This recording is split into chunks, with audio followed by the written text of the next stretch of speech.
now we're going to do the calculations for the experiment that we just did. We had the flask, the foil cap, and the unknown after cooling.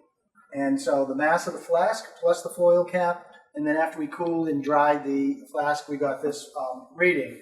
But initially, I massed the flask and the foil cap without anything in it, and that was 81.657 grams. So if we take the difference between these two numbers, we can get the mass of the unknown that was in the flask at the end of the experiment, after we had cooled the gas down.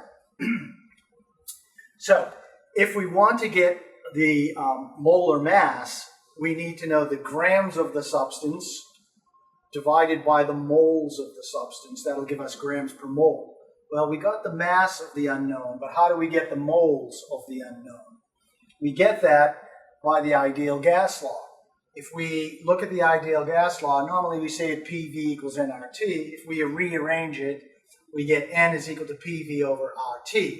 And in this experiment, we assume that the pressure, atmospheric pressure, was 1.00 atmospheres. We had 146 milliliters for the volume of the flask. However, because the gas constant has liter, atmospheres, Kelvin, and mole, we must make sure that all the units are the same. And so 146 milliliters is 0.146 liters. The gas constant R is 0.0821 liter atmospheres per Kelvin mole. And then we had 99.8 degrees Celsius, but this has to be in Kelvin. It always has to be in Kelvin in the ideal gas law. So 273 plus 99.8 gives us the 372.8 Kelvin. And so you can see the units, the atmospheres cancel, the liters cancel, the Kelvin cancels, and you'll get 1 over mole, which is moles.